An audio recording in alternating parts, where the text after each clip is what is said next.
Good evening traders. आज है 13 अगस्त 2025 और स्वागत है आप सभी का हमारे यूट्यूब चैनल लक्ष्मी कैपिटल पर। ट्रेडर्स, मॉर्निंग में हम वीडियो अपलोड नहीं कर पाए थे क्योंकि थोड़ा सा इलेक्ट्रिसिटी प्रॉब्लम चल रहा है। अभी जस्ट लाइट आई है तो इंटरनेट चलना शुरू हुआ है, तो फिर हम सोच रहे हैं आपका जो जिस प्रकार हम डेली अपडेट देते हैं अपने अकाउंट का कि क्या ट्रेड किया, कैसे ट्रेड किया, क्या लॉजिक थी, क्या थिंकिंग थी, हर एक चीज़ बिल्कुल डिटेल में शेयर करते हैं।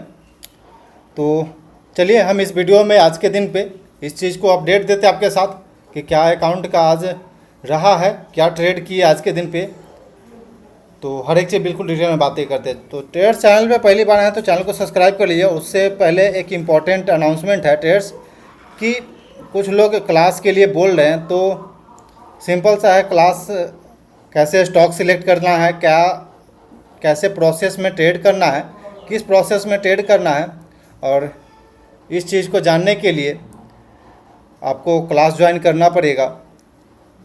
देन उसके बाद ही आप कुछ सीख पाएंगे ट्रेडर्स। चलिए आते हैं ओवरऑल मार्केट में। ट्रेडर्स, आप देख रहे हैं गैप अप खुला था। आप सिंपल देख रहे हैं कि गैप अप यहाँ पे हम लोग आज के दिन पे खुले हैं। तो यहाँ पे एक चीज़ क्लियर होता है कि ट्रेडर्स हम लोग गैप अप खुले हैं। गैप अप जब भी खुलता है ट्रेडर्स तो ये क्लियर हो जाती है कि स्ट्रॉन्ग बायर प्रेजेंट है। जब तक इस गैप को अगर हम कवर कर देते या फिर गैप सस्टेन नहीं कर पाते, यहाँ पे अगर फर्स्ट 50 मिनट के अंदर अगला कैंडल बनाता है उसके बाद नीचे हम लोग आ जाते, यानी कि जो भी यहाँ पे बाइंग किया वो प्रॉफिट बुक कर लिया है। बट आज के दिन पे देखेंगे ट्रेडर्स तो ये गैप फिल नहीं कर पाया और यहाँ पे गैप सस्टेन कर गया है। देन आप देखेंगे डबल बॉटम जैसा पैटर्न बनाया, देन उसके बाद हम लोग बाइंग देखे हैं। बट एक चीज़ यहाँ पे और भी था कि ट्रेड्स अपसाइड से रेजिस्टेंस था। सिंपल सा रेजिस्टेंस दिख रहा है, अपसाइड से बहुत सारा रेजिस्टेंस है। हम लोग back to back lower level के पास जा रहे हैं, तो ऐसे में क्लियर था ट्रेडर्स कि हम लोग अपसाइड की ओर आए हैं, रेजिस्टेंस है तो हम लोग को सेलिंग करना चाहिए, ये क्लियर था।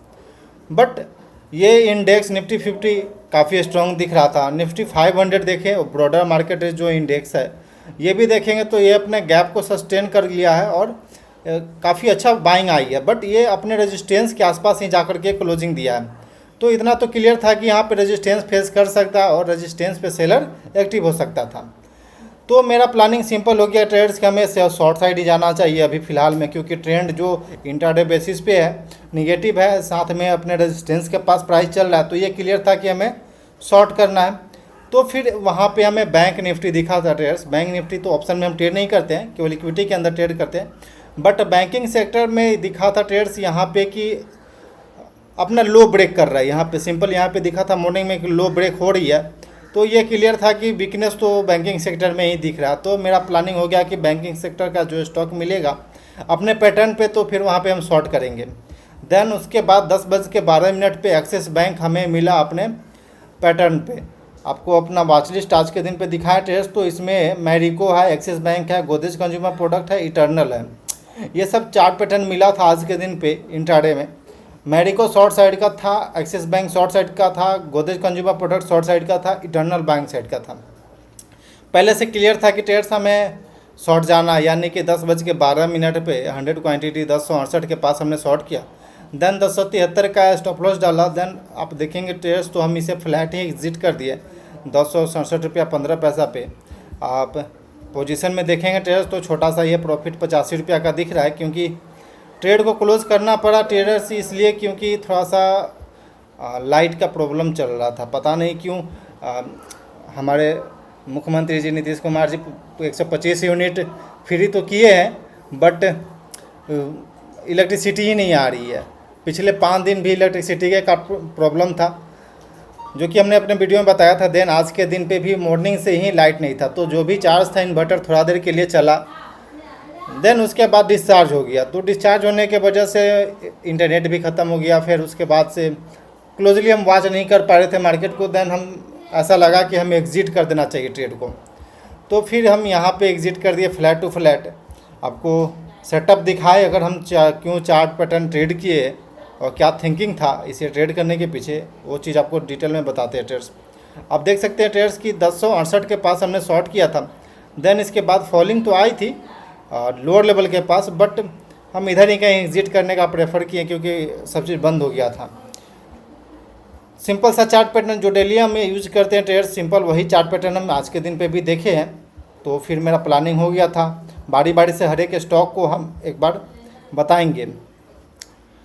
ट्रेडर्स सिंपल यहाँ पे गैप डाउन खुला था, गैप डाउन के बाद ट्रेडर्स ये लोअर हाई लोअर लो बनाते हुए डाउन साइड की ओर जा रही है।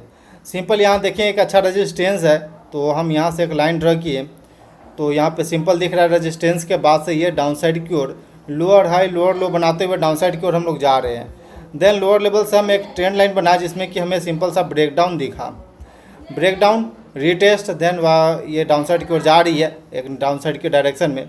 तो मेरा प्लानिंग हो गया यहाँ पे शॉर्ट करने का। ट्रेड्स आप यहाँ पे एक एरो देख रहे हैं जहाँ पे हमने शॉर्ट किया है 100 क्वांटिटी 1068 रुपये के पास हमने शॉर्ट किया इस कैंडल पे। देन उसके बाद ये नीचे आया 1066 के पास, देन उसके बाद ये देख सकते हैं कि कंसोलिडेट करते रहा और कोई खास ऐसा कोई मूवमेंट नहीं आया, ना ही टारगेट हिट किया ना ही स्टॉप लॉस हिट किया। तो फिर सिंपल ये ट्रेडर्स हम इधर ही कहीं एग्जिट कर दिए थे उस मॉर्निंग में ही। आपको ऑर्डर बुक दिखाएं 11:20 पे हम इस ट्रेड को एग्जिट कर दिए थे ट्रेडर्स, क्योंकि लाइट का प्रॉब्लम बता दिए, बाढ़ वगैरह जो भी है प्रॉब्लम है, इस वजह से इलेक्ट्रिसिटी प्रॉब्लम बहुत ज़्यादा डिस्टर्ब कर रहा है। तो ठीक है, कोई दिक्कत नहीं, ऐसा कुछ नहीं है। एक सेकेंड आगे बताते आपको मैरिको का चार्ट पैटर्न क्या था, क्या थिंकिंग थी मेरी मैरिको में, कि अपने वॉच लिस्ट में हमने डाले थे इसको। बट अगर हम ट्रेडर्स इस ट्रेड में इंटर करते तो पक्का था स्टॉप लॉस जाता, लेकिन एक्सिस बैंक में मेरा प्लानिंग और मेरा थिंकिंग यही था कि अगर हमें शॉर्ट करना है तो हमें वीक सेक्टर को चुनना होगा, क्योंकि मार्केट थोड़ा सा स्ट्रांग पड़ रहा है, क्योंकि मॉर्निंग में ही गैप अप हो गया था। गैप अप पे कभी भी बाइंग जनरेट होता है, कोई स्ट्रांग बाइंग किया है तभी जाकर के हम लोग गैप अप ओपनिंग दिए हैं। तो सिंपल था ये मैरिको का चार्ट पैटर्न ट्रेड्स, यहाँ लोअर लेवल से हम ट्रेंड लाइन बनाएंगे। तो सिंपल ये ब्रेकडाउन दिखा था कल के दिन पे, देन आज के दिन पे इस रेजिस्टेंस को रिटेस्ट किया, देन उसके बाद बैक टू बैक ये फॉल दिखाया। तो ये टारगेट तो हिट कर देता मॉर्निंग में अगर हम इसमें इंटर करते, बट हम इसमें इंटर नहीं कर पा रहे थे क्योंकि ये यहाँ पे स्टॉप लॉस लगभग ये ऊपर जा रहा था, और मेरा प्लानिंग था कि कम से कम एक बार और ऊपर आएगा तो फिर हम इसमें इंटर करेंगे। नहीं तो ट्रेड्स आप यहाँ देखें तो लगभग 3.5 रुपये का स्टॉप लॉस के साथ हमें 6 रुपये का टारगेट आराम से अचीव हो जाता, 700 के आसपास। बट कई बार होता है कि ट्रेड्स हम इधर कहीं स्टॉप लॉस रखते तो ये चांस था कि हम यहाँ पे मिस कर देते। लेकिन चलिए, एक्सिस बैंक में जो थिंकिंग था मेरा वही हुआ कि बैंकिंग सेक्टर वीक दिख रहा है और बैंकिंग सेक्टर लो ब्रेक कर रहा है और अपना गैप सस्टेन नहीं कर पाया, तो फिर मेरा प्लानिंग था कि शॉर्ट ही करते हैं। तो ट्रेड्स इसके अलावा इटर्नल का चार्ट पैटर्न आपको दिखाएं ट्रेड्स, तो इटर्नल पे भी बात कर लेते हैं। इटर्नल यानी कि जोमेटो, सिंपल सा इसमें ट्रेंड लाइन बन रहा है और उसके अलावा बाइंग साइड का दिख रहा था सिंपल यहाँ पे हमें, बट बाइंग तो नहीं कर पाई इसमें मॉर्निंग में ट्रेड्स। सिंपल यहाँ पे देखें तो ये मॉर्निंग में एक स्ट्रॉन्ग कैंडल के साथ अपसाइड को खुला, बट अच्छा पुलबैक नहीं आया। पुलबैक नहीं आया यानी कि मेरा रिस्क के बाद यहाँ पे अच्छा नहीं बैठ रहा था, रिस्क के बाद अच्छा नहीं बैठ रहा। देन उसके अलावा ओवरऑल मार्केट रेजिस्टेंस फेस कर सकता है, ऐसा मेरा थिंकिंग था। बट स्ट्रॉन्ग स्टॉक एक बार के लिए चलता है अच्छा, लेकिन फिर भी ट्रेड्स यहाँ पे प्रॉपर मेरे पास यहाँ पे प्रॉपर रिस्क के बाद नहीं बैठ रहा था, इस वजह से हम ट्रेड में इंटर नहीं किए। तो यही सब लॉजिक था आज के दिन पे। तो कोई बात नहीं ट्रेड्स, जरूरी नहीं कि आप हर दिन पैसा कमा के ही जाएंगे मार्केट से। आज के दिन पे जो भी हमने इसमें फ्लैट टू फ्लैट क्लोज किया है वो चार्जेस जाएगा 40 रुपया, ब्रोकरेज कटेगा 26 रुपये STT, टोटल 84 रुपया 89 पैसा, यानी कि 85 रुपया हम क्लोज किए। मतलब आज का जो भी पैसा था ये जाएगा चार्जेस में। तो ट्रेड्स आई थिंक कि आपको समझ में आ गया होगा कि कैसे ट्रेड करते हैं और क्यों ट्रेड करते हैं। देन अगर आप मेरे तरह स्टॉक सिलेक्ट करना चाहते तो फिर क्लास ज्वाइन करना पड़ेगा ट्रेड्स, कि कैसे स्टॉक सिलेक्ट करते हैं, कैसे ट्रेड करते हैं, किस सेगमेंट में ट्रेड करना चाहिए, कैसे रिस्क रिवार्ड मेंटेन करना चाहिए, कैसे क्वांटिटी बिल्ड करना चाहिए, हर एक चीज़ बिल्कुल डिटेल में हम अपने क्लास में शेयर करेंगे। तो आप इंटरेस्टेड हैं तो ज्वाइन कर सकते हैं, बहुत ही बेसिक लेवल से वहाँ पे आपको हर एक चीज़ बताया जाएगा ट्रेडर्स। तो ट्रेडर्स आई थिंक यह वीडियो अच्छा लगा हो, वीडियो अच्छा लगे तो ज़रूर लाइक करिएगा। मिलते हैं एनालिसिस वाले वीडियो में traders. Okay traders, thanks for watching this video. Please like and subscribe my YouTube channel for more update.